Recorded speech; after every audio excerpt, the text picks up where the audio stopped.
We need national legislation and intervention to save us from state grand juries that say it's all right to choke people even on tape and you won't bring them to court.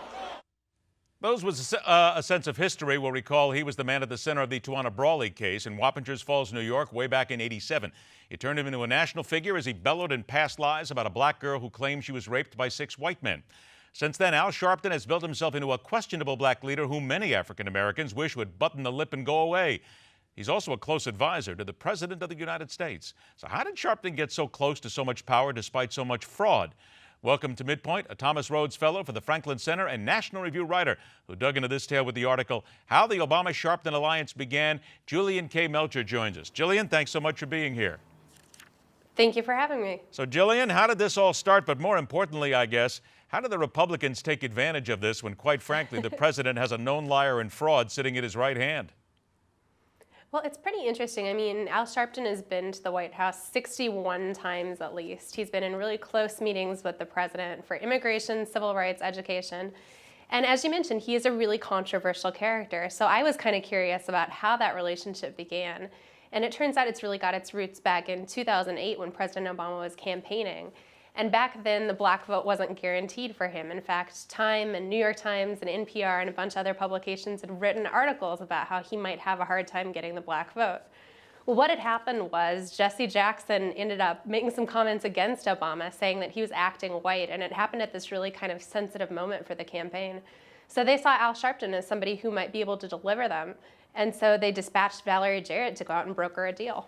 Has Al Sharpton, though, as you look at this, been really, honestly, any help to the president in garnering the black vote? Or, as I pointed out, is he more of a hindrance? Because I have black friends of mine who say, God, I wish the man would shut up.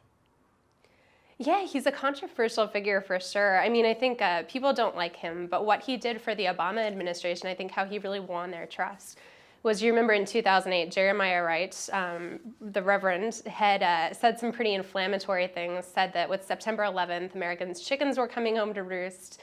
And, you know, that kind of put candidate Obama in a really difficult situation. He could either distance himself from Reverend Wright and risk really kind of isolating himself from black congregations, black voters, or he could end up pandering to it and risk losing white voters. And I think Al Sharpton proved pivotal at that moment. He went in and kind of talked to black pastors, black congregations, said still support Obama. And I think that was a really important and critical turning point in the Obama campaign. Now, whether that still benefits him, that's up for grabs. I mean, I think right now, the Obama administration gets a strong voice on civil rights. It gets somebody that it can control the criticism of. So Al Sharpton's not going to come out swinging at the Obama administration.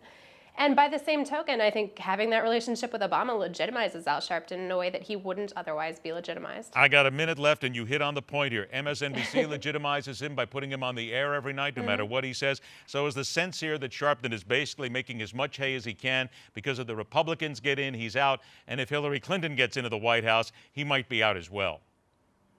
Yeah, that's a very interesting question. I've talked to a lot of people who think that his influence might be waning after this administration.